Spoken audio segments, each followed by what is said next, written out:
country back on track.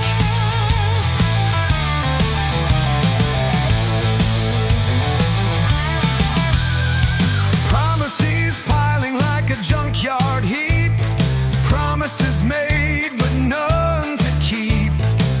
We've got the power in our hands. Time to rewrite the old commands.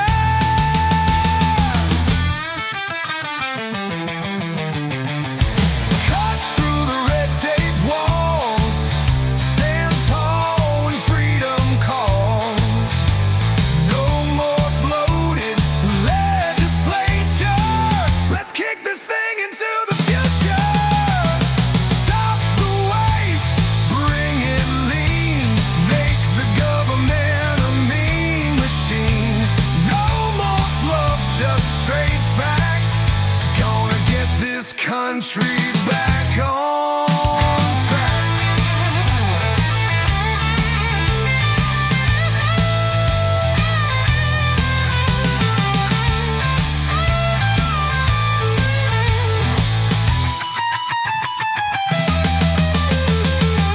Cut through the red tape walls. Stand tall when freedom calls. No more bloated legislature. Let's kick this thing into the future. Stop the waste, bring it lean. Make the government a mean machine. No more fluff, just straight facts. Gonna get this country back on track.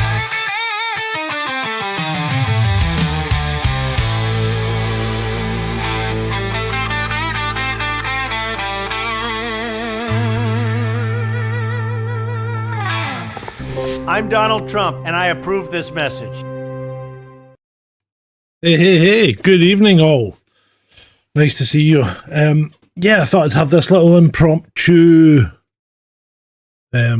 chat, just because what else is one going to do on a very, very cold Sunday evening? Snowing here yesterday at one point. We might get some snow tomorrow, so we'll see what happens.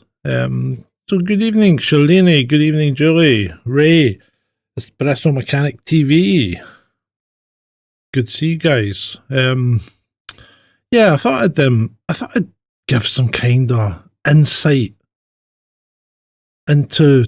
Well, I tell you what prompted this. I'll just ramble on, shall I? I'll tell you what prompted this. Ed sent me something today, in our chat about somebody's assessment of the JD Vance speech, which is fine. Oh, the techies here. It better be worth missing Poirot for. Good grief. Surely you can watch Poirot anytime. Mind you can watch me anytime as well. But yeah, so what Ed sent me this thing about assessment of the JD Vance speech from, well, I can't remember the guy's name. Is it Brian something?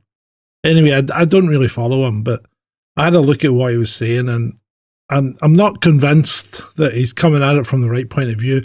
His contention was very much that the incident that occurred in Munich was very convenient in juxtaposition with the speech, and that's true. These things can happen. It can be coincidences. Look, for instance, at the ship that took out the Baltimore Bridge. I mean, how many coincidences does it take for a big ship like that to break down at exactly the right time? And then, to be fair, the captain did exactly the wrong thing by when the power came back on, he ramped up the engine, which is going to swing the nose because of the way the propeller turns, because it's just a one big propeller. Not terribly maneuverable, these ships. And yeah, it's just basically a list of unfortunate coincidences, and these things do happen.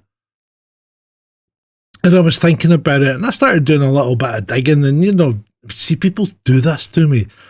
They send me something, or they say something, and I have to end up digging right into it. Like, somebody said something about me saying, well, I think they thought I was insulting Elon Musk's child the other night because I called him a brat.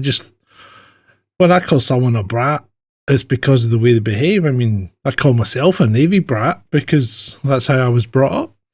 But anyway, so I started doing some digging into Elon Musk, and we'll maybe come on to that later, but let's go back to this assessment of what happened in Germany and what Vance is saying and how this is a psyop, and I'm not quite sure what it's a psyop for, though.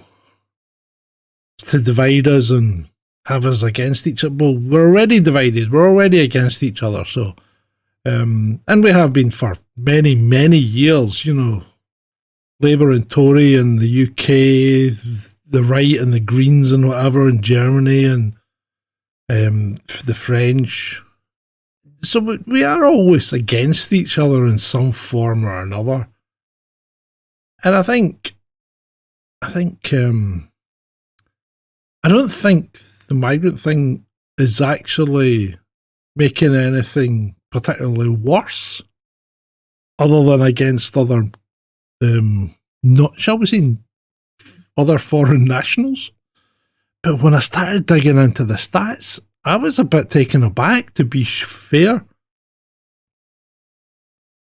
Because foreign nationals make up about 2% of the... Now, remember, when I'm saying foreign nationals, these are people who are not classified as citizens. So these are people that have come into the country either illegally or have outstayed their welcome or whatever, but they are foreign nationals that shouldn't be there and they're not classified as citizens. They make up about 2% of the population, which is a huge amount. So they make up 2% of the population and are responsible for over 8% of the crime. That says a lot. And then when you look at the UK, it's worse. You know, foreign nationals here are responsible for something like, 3.5 times the sexual assaults that citizens are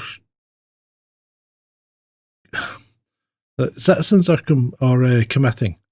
Now, and when I say citizens, remember, a lot of those people that are allegedly in gangs and, live in Bradford and places like that, a lot of them are citizens.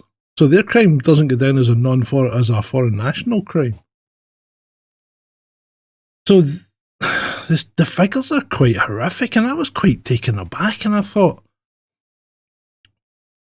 you think about psyops and how people are manipulating you, and yes, I'm sure it happens. And then I thought back to when I was in the police, and I thought, well, the police would need to be involved.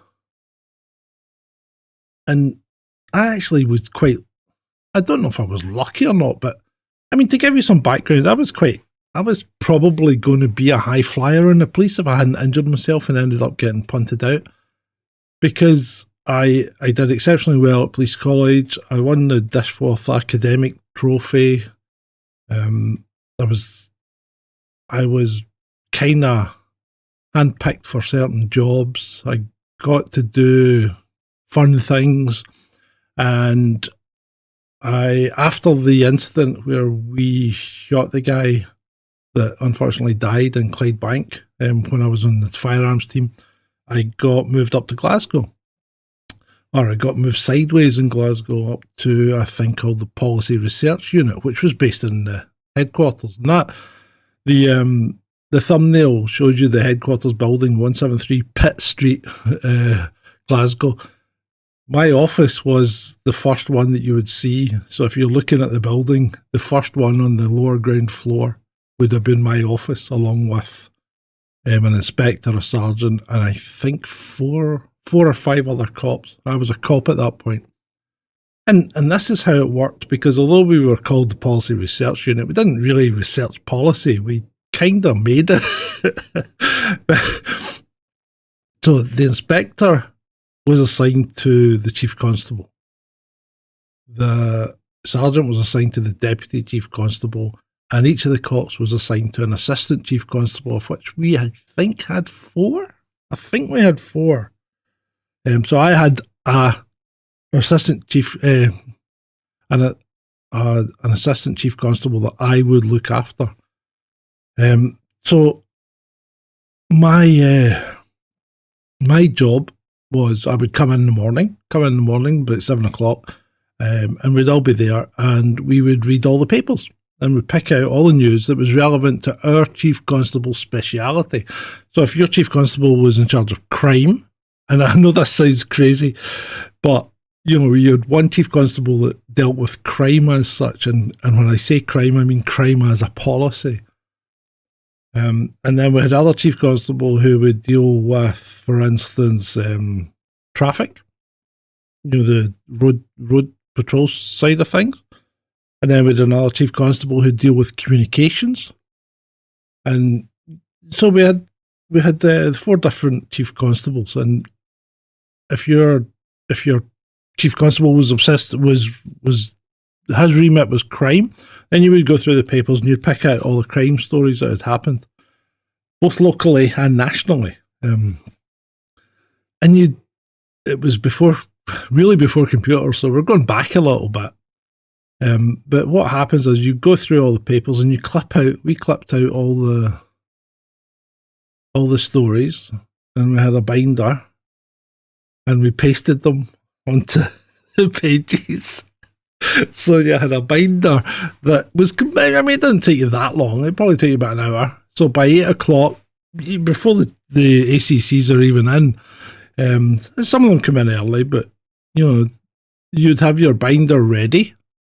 You had their schedule because you knew what they were going to be doing all week, and you planned everything out so that, for instance, say they were going to a conference on terrorism or something like that, you would prepare a briefing note for them on the background of the conference, what they were expected to talk about, what our policy was, and what we would do in certain circumstances, and usually a list of likely questions that they were going to be asked. So they really just went into these conferences with their binder, opened it, and they just followed the instructions that we'd given to them. And if you think about it, that's quite crazy, because here's me, a 20-something cop, late 20s probably by this point, 20, 27, 28, writing Strathclyde Police's policy on certain parts. And that's how Strathclyde Police worked. And knowing the police the way I do, and having then worked with the police later in life as a contractor working in IT, it hasn't changed that much, Everything's obviously a lot slicker now, but you still have that, because no one person has the capability of going through everything and being able to pick things out and then be able to formulate policy on it, especially when you're trying to do other things, like speak to the public, speak to the press, attending conferences and meetings and things. So most of that got left to us. So we would go through that and prepare all these notes for them. And that's maybe held me in good stead. And maybe that's probably why I quite enjoy doing what I do with Ed and formerly Ben and myself, going through stuff, picking out the relevant points, looking at it with a skeptical eye, and seeing where we're going to go. And that's kind of how the police worked. Now, the important thing is, that was at the highest level. I mean, Strathclyde Police was a big police force. It was second only to the Met. So we were a big police force.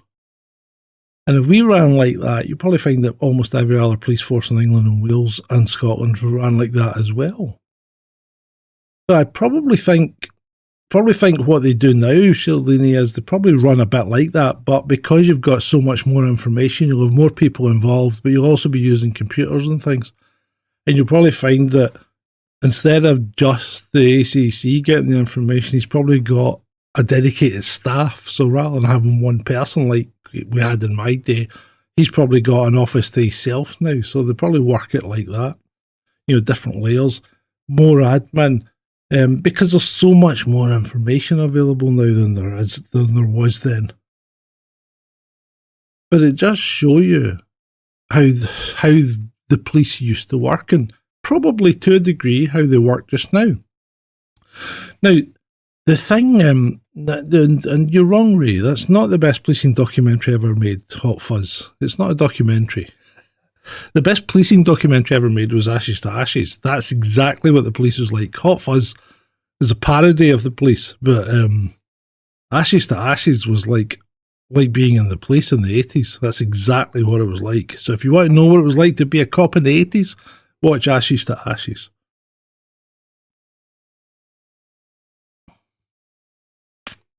Well, yes, things have changed, Ed. As you quite rightly point out, they do different things now. And this is one of the things. I was reading a reply today. Something came up in my notifications, and it said somebody liked to reply, and I read the reply, and I'm thinking, that sounds quite smart. I wish I'd written that, and then realised it was me that wrote it. And it was about it was about the police needing to be apolitical and outside of political influence, and actually doing their job properly, without fear or favour. And I think that's where the police has gone wrong, because working in Pitt Street with an ACC, there wasn't an awful lot of political influence exerted on the police. The police were pretty standoffish when it came to dealing with the politics of the day. Now, fast forwarding to Police Scotland, different ballgame, because they then became a huge force. I think still second to the Met, but almost on par with in terms of manpower. But they worked completely differently when it came to things like political, because they kind of segregated themselves into an organisation that looked after the political side of things and then the police side of things, and it ended up that the whole thing became confused and difficult to work out, and politicians started to exert too much influence over the police, in my view. Just in my view. But I would say the police lost a bit of their impartiality and their integrity. So I think that I think in the old days it was better, and it was quite interesting. I liked doing the job. I didn't do it for that long. I did it for maybe 9 months or something, then I got promoted. And went back out to division, which was quite interesting as well. But having done that at that level, it gave you an insight into how things worked, and it gave you an insight into the people that were behind it. And in those days, if you wanted to be the chief constable or an ACC or a chief inspector or a superintendent or whatever, no matter what you wanted to be, you had to start at the bottom. You had to join the police as a cop, as a constable, and you had to work your way through the ranks. And, you're now getting people joining and becoming, guaranteed to be inspector within like 6 years and things like that. And I don't think you can do that.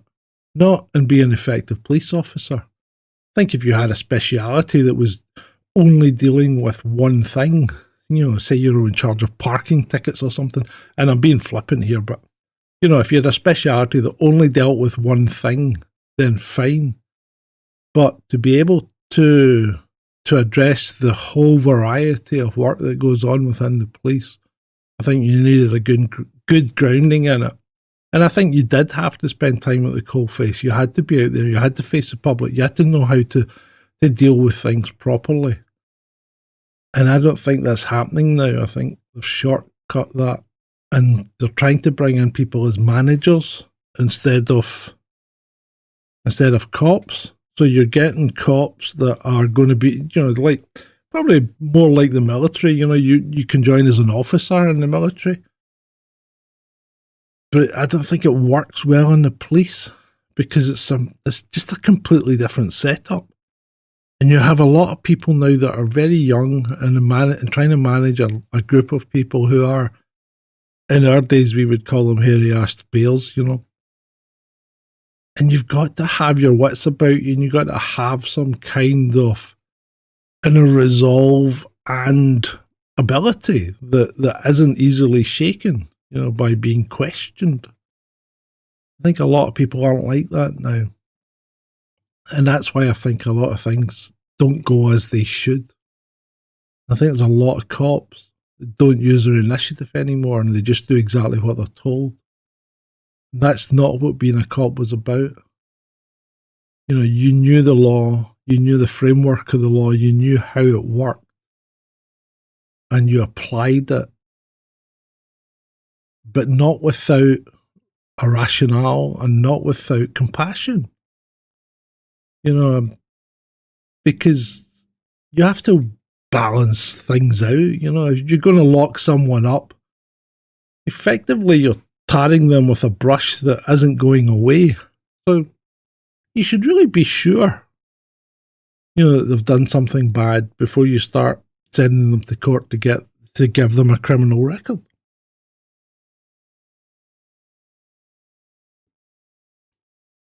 But yeah, I think that's I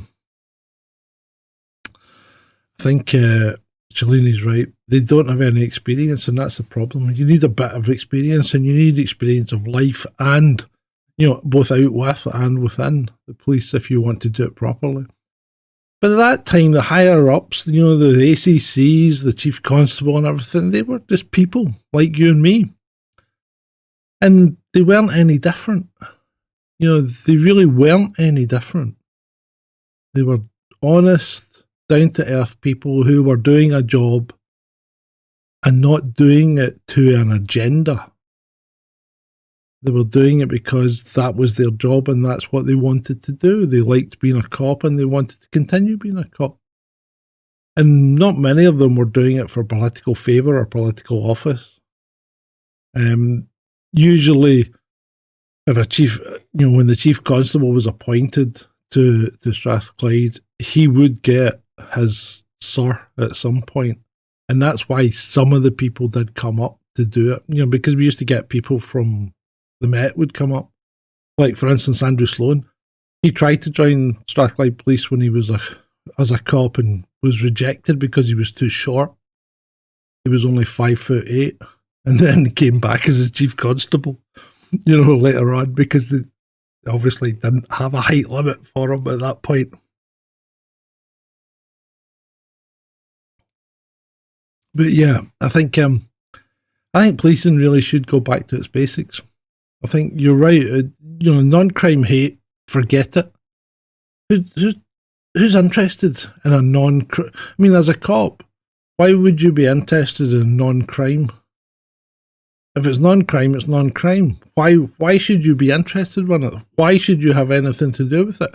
Why should you even be able to take people to task for it? Because it's not a crime. It's like causing offence. It's not a crime. It's like being a racist. It's not a crime. Unless you are inciting hate. And if, perfectly fine to not like people, still allowed to not like people. It's not a crime. But, yeah, I think the police are lost at the moment. They really need to go back to basics. And they need to stop this nonsense. And what politicians need to do is they need to stop putting laws in place. Because how many laws do we need? And this is the problem, I think, when you have people like, Useless, who was in Scotland, and Starmer, and, when people are lawyers, every solution is a law. Every solution to every problem has a law to follow on to make that solution. And you don't need that. Most of the things that they're making laws for could have been dealt with under existing legislation. There's just no need for it. I think the whole thing's abhorrent and authoritarian. I think that is the big problem. we are becoming more and more authoritarian, and so is Europe. And I made a tweet yesterday that I found incredible, because it does appear that many people in Europe don't understand that EU commissioners are not elected.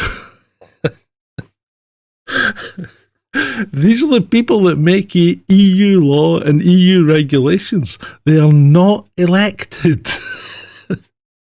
And a lot of Europeans don't seem to understand that. You know, they are appointed.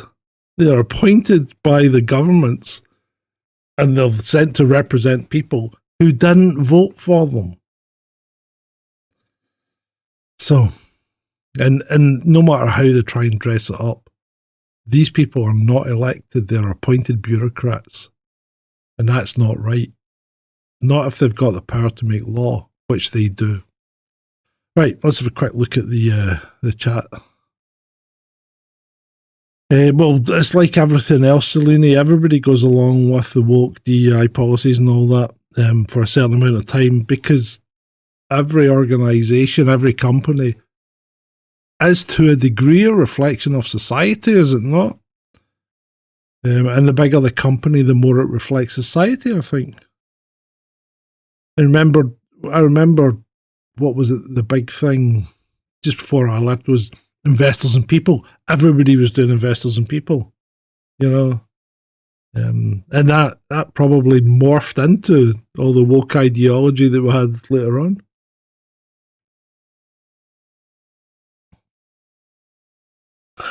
There are more than enough laws. There should be a law that says if you want to make a new law, you have to get rid of an old law. Well, that's a good point, Ed. Because if you have to make a new law, it's usually superseding an old law anyway, to a degree. Or even better, if you have to make a new law, you should have to get rid of 2 old laws. How does that sound? Because we don't, I mean, really, you don't need those laws. You know what's right and what's wrong. You know that it's wrong to take someone else's property. You know? You know that's wrong. You know it's wrong to take a dump in the street. You just know it, don't you? And it's like people that, it's like the people that get me as, you know, you're like, you've got, just for instance, you've got a door that opens out, right? And somebody comes and parks up against or nearly up against that door, and you say, "Can you move your car, please?" Why? Because that's a door. And they can see it's a door, you know, and people might need to come in and out. And then we go, well, you should have a sign up. That's like, it's a door. And of course, my response to one person that said that to me was, there are no signs that say don't shit in the street, but you don't do that, do you? People really are thick. Oh, apparently it's now called Best Companies, is it? Well done. Well done. Yeah. Yeah, I mean, people are inherently stupid. And the thing is, people try and take advantage of things like, you know, I bought a cup of coffee and I went to drink it and burnt myself. Well, did you buy a hot beverage? Yes, I did buy a hot beverage. Well, then whose fault was it that you didn't check how hot it was before you poured it down your gullet? It's called common sense, isn't it? And this is a poor reflection on the nanny state, because take responsibility for your own actions. And if you screw up, you screw up. You put your hands up and go, yeah, I made a mistake. But people don't. I mean, how many people nowadays do you see say, yeah, okay, I made an error. I shouldn't have done that. No. What they'll do is they'll turn around and blame someone else or something else. Well, I did it because that happened, and you see it all the time on Twitter, you know. You call someone out for doing something stupid, or for, you know, a politician doing something stupid or something, and somebody will come back with the argument, well, your government isn't any better. So we weren't talking about my government, and that argument belongs in the playground. You know, that's the two wrongs don't make a right argument. Why do people always? Nobody will take responsibility for their own actions, will they? They're always trying to blame somebody else. It wasn't my fault. Somebody else did. A big boy did it and ran away. It really is like being in the playground. You know, and I used to love Canada when I went skiing because Canadians were very much, you take responsibility for your own actions. You know, if you go off piste and you hurt yourself, we'll come and get you, but you'll probably get charged. But we'll come, and when I say charged, I mean it'll cost you to get yourself fixed at the hospital. But we'll come, but if you want to go off piste and hurt yourself, then that's fine. But don't even think about trying to sue us because it's not our fault. Because we provide a ski run. If you want to ski off piste, that's up to you. And to me, that's a perfectly acceptable way of doing things. Whereas when you go skiing in America, right, and you want to go off a ski run, the fucking ski patrol are chasing you. You know, you can't get down there. Well, why not? I'm a big boy, you know, I can make my own decisions. No, you can't. No, you can't do that. Just stay on the piste, stay on the marked trails, or we'll eject you from the mountain and take your ticket off you. You know? It's like, you're not doing any harm. We're talking skiing, you know, you're on top of a layer of snow which covers everything, so it's not like you're doing any harm to anything. So, yeah.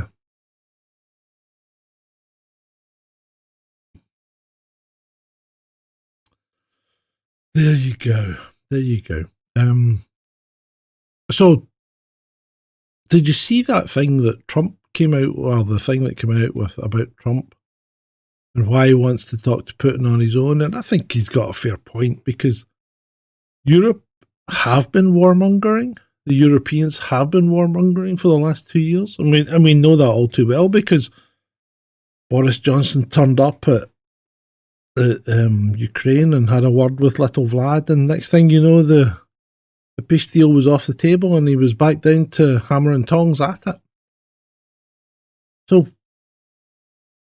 I can really understand why he doesn't want Europe there, because I think Trump's genuinely wanting to get out of it. He doesn't want another long drawn out war, especially with Russia, because Russia's got the resources to do it. And America can't, because at the moment they're effectively on two fronts, you know, so they just can't do it. And it could be three if things kick off in Taiwan. There won't be any NATO, Cellini. I think America's going to put NATO to bed.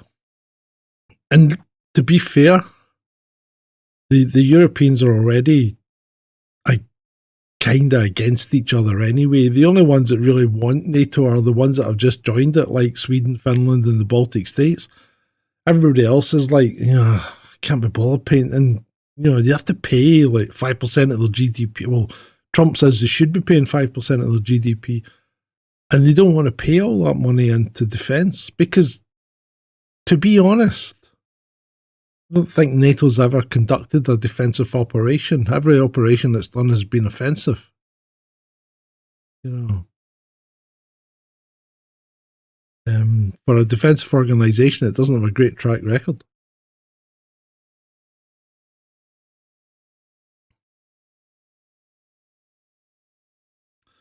So yeah,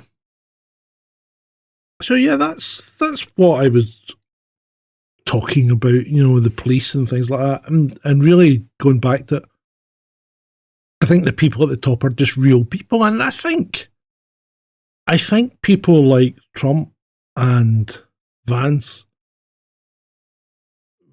probably more so. I think he's probably a genuine real person at the moment. And what happens is the longer you're in that kind of organisation or political sphere, you start to change, because Trump is a different person than he was when he was elected in 2016. Because in 2016 he had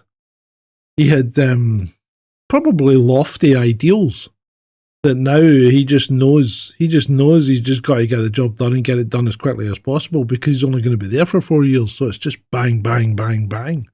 He's just going at it hammer and tongs. It's a completely different approach. I still think he doesn't want to particularly be known as a warmonger.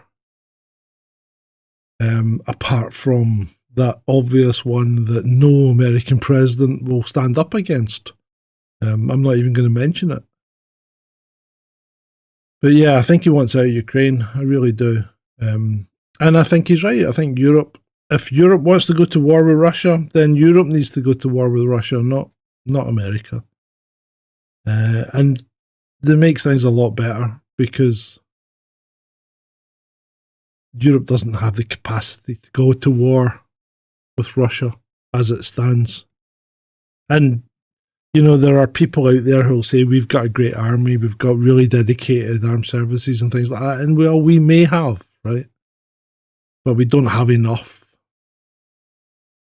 And we don't have the experience that we used to have. Because if you go against Russia now, you are going against a machine that has been in conflict. And in conflict with a peer group army, if you think about it, because although Ukraine may not, well, Ukraine had a big army.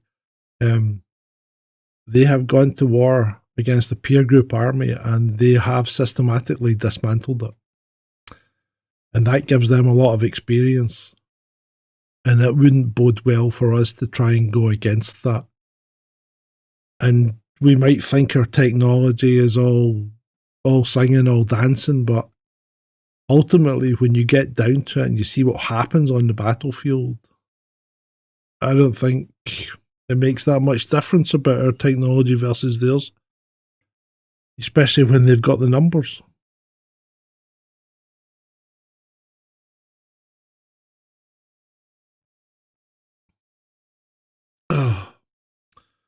Right, what else we got?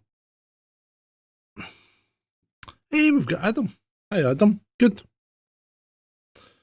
Espresso's waiting to see what RFK Jr. does.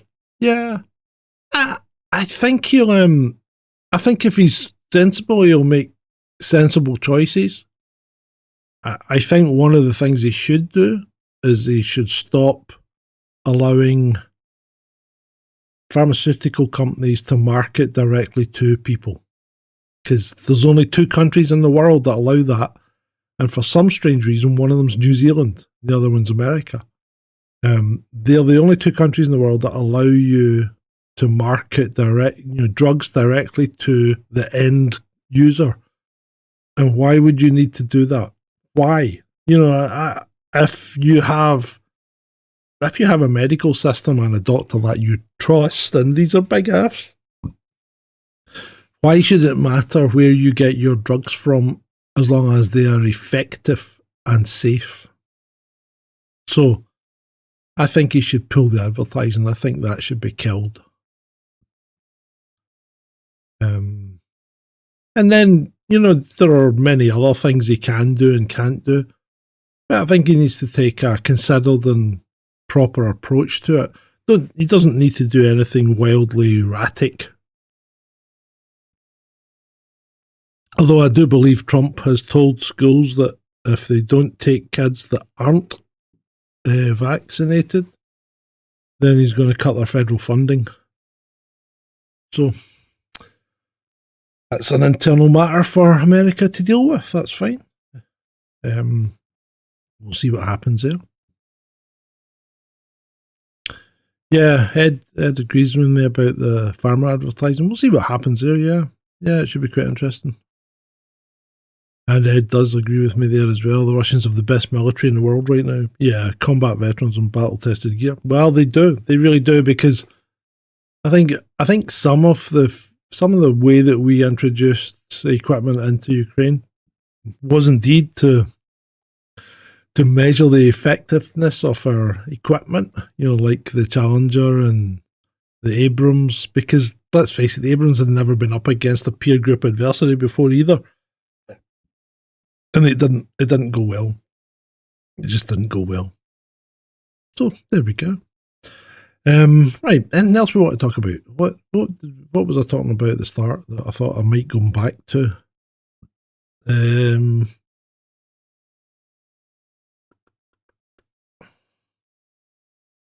remember. Musk. Yeah, that's it. Let's talk about Mr. Musk. Now, I found this quite strange because after digging into his background a little, I didn't realise he had quite so many, but he has, and we have to have a degree of license here. He has either between 14 and 15 children to either 4 or 5 different mothers. The outlier, the 15th or 14th. Anyway, the outlier would be Amber Heard's kid, because him and her did have some kind of liaison at some point, and apparently they had an argument, a legal argument, about embryos that they had frozen. So there's a fair chance that the child is his, and one has to also say, where does Amber get her money to maintain her lifestyle? Because she lost all her money to Johnny. So where does she get, there's a degree of speculation that maybe Daddy Musk is providing for her because it might be his child. I don't know if it is or not. But they had a relationship and they had a legal argument about who had access to their frozen embryos.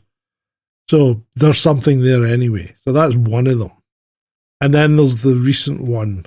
Now, it turns out that most of his children have been produced through IVF, which is quite interesting. And the one that you see all the time, this little X one, right? The one that he seems to be permanently attached to him, he's not through IVF, apparently. So I think it seems that he may be playing favourites. But yeah, so he has, I think, 13 or 14 living children. One of them died at 10 months from SIDS. So that was unfortunate. But that's a lot of kids. And people are like saying that's a good thing. And it's like, well, why is that a good thing? Because you get 4 different women involved here, possibly 5. That's not a family by any stretch of the imagination. And someone on Twitter again said, yeah, well, you can't blame him. He's got a big family. And it goes, like a stallion in a stud farm has a family. It's not a family. And then someone brought something else into the equation that I'm not going down the ghetto route. I'm just not going to do it. But yeah, if that was a woman that had 13 kids by 5 different guys, you would all be thinking completely differently. In fact, even if it wasn't, if it was some chap that lived in the ghetto that had 13 kids by 5 different women, you would think he was, not a particularly responsible person. So why is Musk a responsible person for doing what he done? Or is it because he has the money to be able to provide for them that's responsibility? But then again, most of these kids are growing up without a father,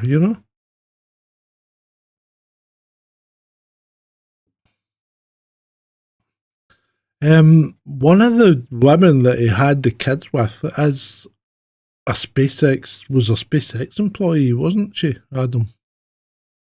But yeah.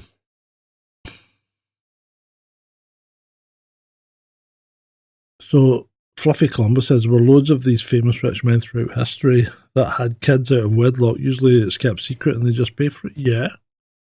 Yeah, apparently has that. Yeah, I'm sure he does have nannies, but that's not the same as. I mean, this is one of the part of the argument I had the other night, and Ed knows about it, that he's spending valuable time with little X. But what about all the what about all the other kids? Because out of those 13, 6 of them are under the age of 6. So, it's just, I just don't, I don't think it's right. I really don't. If you're going to have a family, have a family. Don't just spread kids across, a slew of what happens to be, available women. And probably only available because he's got so much money. Yeah, a bit weird.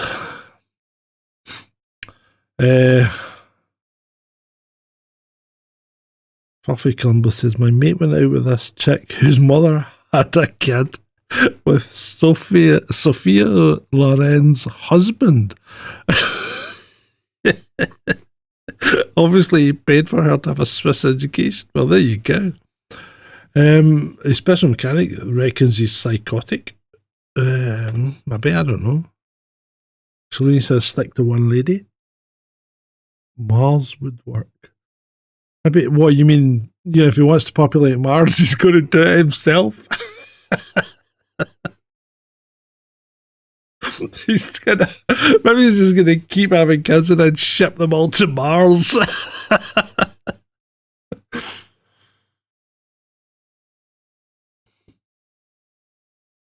Oh, but yeah. I just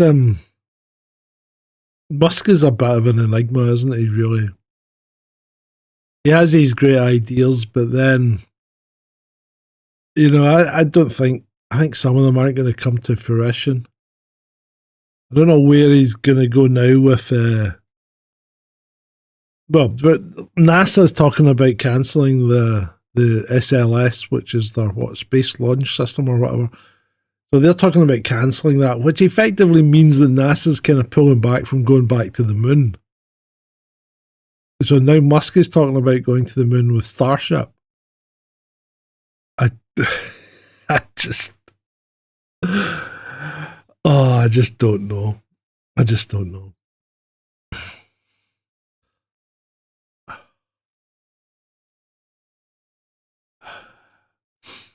Yeah, I suppose maybe it's an American. Well, not Musk isn't American. He's South African, isn't he?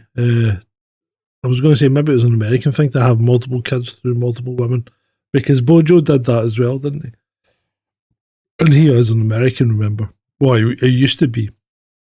I think he's renounced his American citizenship because he didn't want to pay American taxes on the property that he owned over here.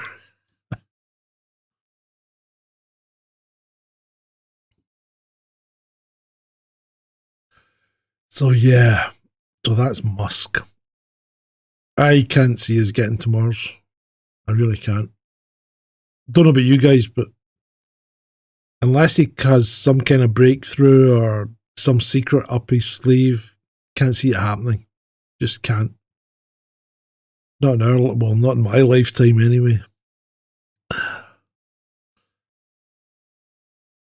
And I think China's going to beat America back to the moon, especially if NASA cancels its SLS. So China's going to be standing on the moon before America. So the big question then is, will we ever find out, did America not make it to the moon? Is there a dead Russian cosmonaut already up there? Or is China going to be the first? Yeah, that would be cool. Oh, right. Anything else we want to talk about? I'm getting tired. The moon's full of Nazis. Yeah, it could be. Did you ever watch that movie? What was it? I can't remember. It was pretty crazy.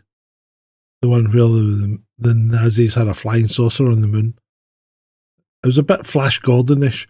Anyway, I tell you what I started watching last night. Iron Skies, that was it. Well done, Adam. What I started watching last night was, or rewatching, was Threshold from 2005, which was a science fiction series about a UFO that it comes down with a great premise. And I never picked up on this the first time. Well, I don't remember it, or it didn't stick in my head the first time round, which was quite interesting. The premise is that the aliens are here, but rather than come here and take over, they just come here and re-engineer us to be them. Now, isn't that a smart idea? You know? Rather than having to go to all the problem of making big spaceships and sending a whole team of people to come and conquer you, you just send, in their case, a sound file that rewires your DNA and you become an alien. Hey, way to go. So it's quite good. It is quite good. I'm quite enjoying it. I think it was cancelled though, so it never really finished. I know it never really finishes, which is annoying. Peter Dinklage is in it. Brent Spiner's in it. Data from Star Trek. And Carla, I don't know how you pronounce her surname. Gino or something? Guino. She's in it. She's quite attractive. I'll give her that. So yeah, it's quite good. I quite enjoy it.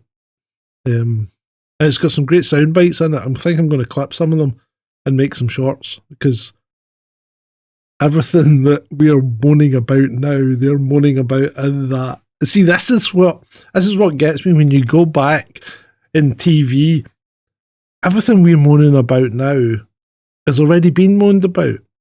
And you even go back to the 70s and they're still moaning about the same things there on TV that we're moaning about now. So are things really any worse than they ever were? Was it really any better? Because I think TV is quite a good reflector of what's happening in society as well.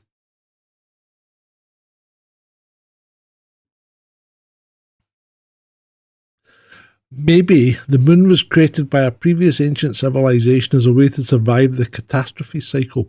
Possibly, Ed. Possibly. We've done that. No, it's not Gina Carano. No. She's no. It's Carla. Hold on. I'll spell her name. I think that's how you spell her name. Yeah. Right. Yeah.